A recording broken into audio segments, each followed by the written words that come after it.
Era la mañana del 10 de mayo de 1924. Machala, al sur de Ecuador, despertaba con el ajetreo propio de las inscripciones electorales. Entre la multitud de hombres que dominan la calle paseándose con sus trajes oscuros, sus sombreros de copa y aquellos bigotes espejos, aparece ella. Es una mujer pequeña, menuda, de cabello negro azabache, rígidamente recogido. Se ve casi frágil en medio de ese mar de testosterona. Camina sola, sin escolta.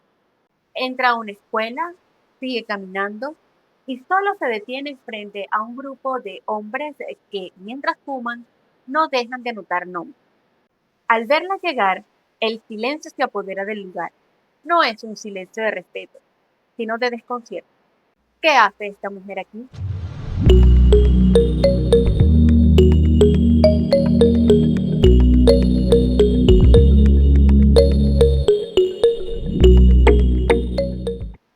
Hola, soy Yesimar Añiznaba. Bienvenidos al episodio número 12 de Te Cuento una Historia, un podcast de relatos de no ficción, de historias de superación, de gente como tú y como yo que tiene algo que contar. La historia que hoy te traigo es realmente poderosa.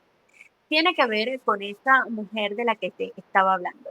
Esta mujer que se veía pequeña, serena, pero que al mismo tiempo decidió plantarse frente a un grupo de hombres que la miraban como que si fuese alguien que no cabía en esa sociedad.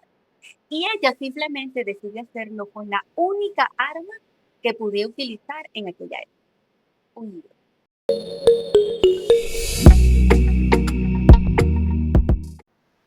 Esta mujer de la que te estoy hablando se llama Matilde Hidalgo.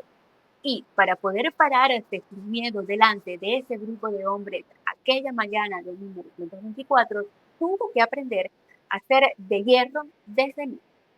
Imagínatela años atrás, siendo la única niña en una escuela de varones, porque no aceptaba que su mente tuviera menos valor que la de sus hermanos.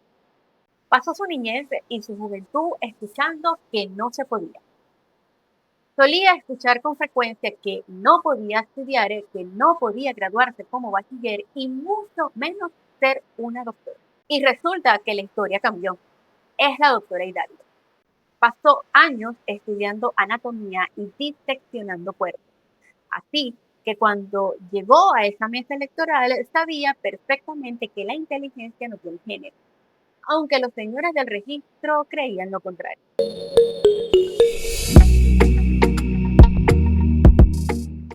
Antes de continuar, tenemos que regresar a la mañana en que Matilde decidió plantarse en ese colectivo.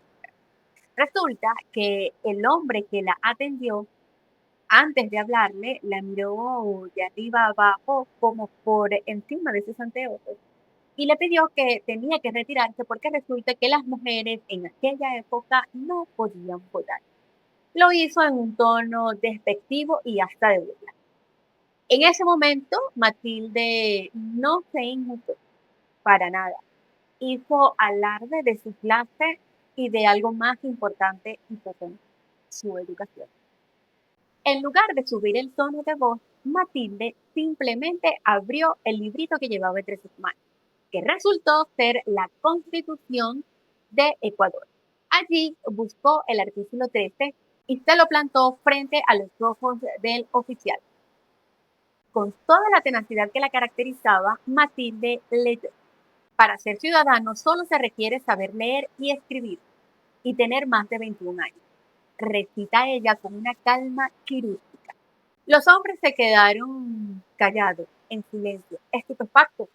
No podían creer lo que estaban escuchando, pues esa misma constitución había sido redactada por hombres y, aunque trataron de buscar para ver si en alguna parte del texto decían que el voto era solo de los hombres, pues resulta que no encontraron absolutamente nada. Matilde les ganó la partida usando sus propias reglas. Ella no fue a pedir un favor, fue a exigir que leyeran bien lo que ellos mismos habían escrito.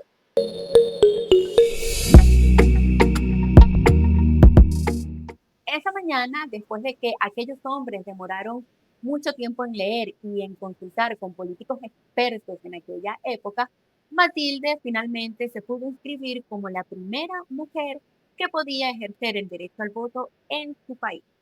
Y un mes después, el 9 de junio de ese mismo año, Matilde logró lo que ningún hombre pensó, o mejor dicho, se imaginó. Fue un gesto de apenas unos segundos, pero el peso de ese papel cambió la historia de toda América Latina. Ecuador, gracias a esa mujer menuda que se atrevió a estar sola frente a un batallón de prejuicios, se convirtió en el primer país de la región en abrirle la puerta al voto femenino. Y así, Matilde pasó de recetar medicinas en su consultorio a recetar dignidad femenina en todo un continente. Pero al mismo tiempo nos enseñó que estar en minoría no significa que no tenemos la razón.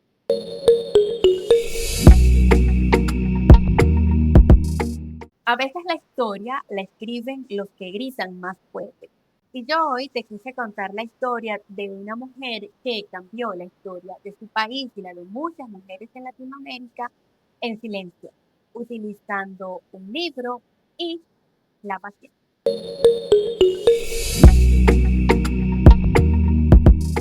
La historia de Matilde me recuerda a algo que siempre solía hablar con mis colegas periodistas cuando nos sentábamos a debatir algún tema para reportear en la calle. Y es que la gente necesita aprender de comprensión lectora. Y si no, fíjate que ella apeló a ese recurso para poder votar. Gracias por acompañarme en este episodio que es el número 12 de Te Cuento una Historia, un podcast de relatos de superación, de historias reales, de gente como tú y como yo que tiene algo que contar. Recuerda suscribirte, darle like y compartir este contenido a alguien que necesite inspirarse el día de hoy. Hasta el próximo episodio.